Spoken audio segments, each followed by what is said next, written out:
Hello दोस्तों, मुझे आशा है आप अपनी कॉम्पिटिटिव एग्ज़ाम्स की बहुत अच्छे से प्रिपरेशन कर रहे होंगे। आज के दिन मैं एक सवाल लेके आया हूँ जो पैटर्न पे बेस्ड है, एसएससी और बैंक पीओ के पैटर्न पे बेस्ड है। बड़ा इंटरेस्टिंग सा क्वेश्चन है। उसको मैं क्विकली सॉल्व करने का क्या तरीका है वो कोशिश करके बताऊँगा आपको। बट उसका लॉजिकली अगर धीरे धीरे आप प्रैक्टिस करेंगे तो आप जल्दी से सीख जाओगे कि मैं क्या करने की कोशिश कर रहा हूँ या क्या समझा रहा हूँ मैं आपको। ठीक है। क्वेश्चन है कि an article is marked at 400 rupees. Okay, तो उसका 400 रुपीज़ का प्राइस लिखा हुआ है और वो सक्सेसिव डिस्काउंट पे बेचा जा रहा है। 10%, 25% और 15%, ये डिस्काउंट पे बेचना है उसको। इन्हें पहले उसका 10% डिस्काउंट किया, फिर 25% डिस्काउंट किया, फिर 15% डिस्काउंट किया और उसके बाद जो इन्हें एक्स वाई और जी के बाद जो उसकी प्राइस आई है उस पर बिका है वो। ठीक है।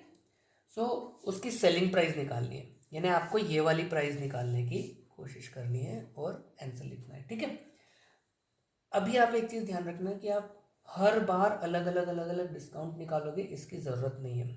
आप फैक्टर्स बना सकते हो। 10% डिस्काउंट मतलब क्या हुआ, 0.9 से मल्टीप्लाई करना है। 25% डिस्काउंट का मतलब क्या हुआ, 0.75 से मल्टीप्लाई करना है।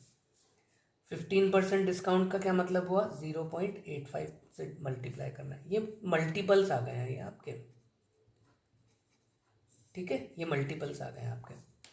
तो आप इंस्टेड ऑफ 400 का पहले 10% निकालो फिर करो, फिर उस नंबर का 25% निकालो फिर करो, फिर 15% निकालो। इस तरीके से करने की जगह आप ये मल्टीपल से डायरेक्टली मल्टीप्लाई कर दो। मतलब ये हुआ 400 multiplied by 0.9 multiplied by 0.75 multiplied by 0.85। ये आपका आंसर आ गया है। इसको बस आपको आंसर आ गया मतलब निकालने की ज़रूरत है, इस वैल्यू को निकालने की ज़रूरत है। ठीक है। तो आप इसको कई बार अप्रॉक्सीमेशन से भी कर सकते हो और कई बार जैसे ये वाली चीज़ जो है मुझे पता है, ये इसको मैं 3/4 लिख सकता हूँ, तो ये आसान हो जाएगा मेरे लिए लिखने को। तो मैं क्या करूँगा, 400 multiplied by 0.9 multiplied by 3 divided by 4 multiplied by 0.85 कर देता हूँ। तो इसको ये 100 हो गया, 100 में ये किया 90 हो गया, 90 मल्टीप्लाइड बाय 3 कितना हो गया, 270 हो गया, मल्टीप्लाइड बाय 0.85। ये मेरा आंसर आ गया। ठीक है। ये थोड़ा तेज़ी से कर दिया है मैंने, बट स्टिल मैं कोशिश करूँगा कि मैं इसको थोड़ा और आसानी से करने की कोशिश करूँ। 400 का 90% कितना होता है, 360। ओके, 360 का 75% कितना होगा, 25 से इस 25% किसी भी नंबर का निकालोगे तो और उसका 3 गुना कर दोगे तो 75% हो जाएगा। ठीक, 25% अगर आपने निकाला 360 का तो कितना होता है, 90, 9 चौक 36 और इसका 3 गुना कर दिया तो 75% हो गया, 9 तिया 27, 270। तो ये 270 आ गया सीधा सीधा। ठीक है।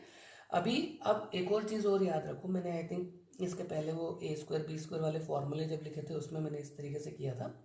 और मैं हमेशा बोलता हूँ टेबल्स बहुत अच्छे से जल्दी से सीख लो, याद आए काम आएंगी। मैं अभी आपको इसको 0.85 से कैसे मल्टीप्लाई करना है ये सिखाता हूँ। 270 मल्टीप्लाइड बाय 1 माइनस 0.15, ये करना है आपको बेसिकली। ठीक है।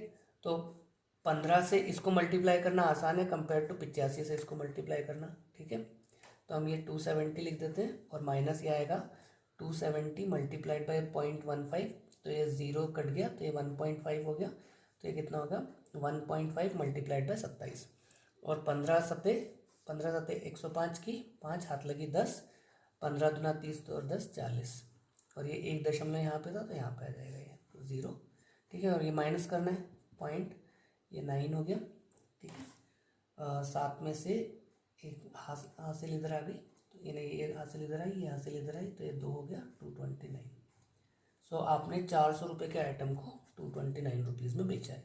229 रुपीज़ में जब आपने बेचा है तो इसका मतलब हो गया करीब करीब 17% डिस्काउंट दिया है आपने, है ना।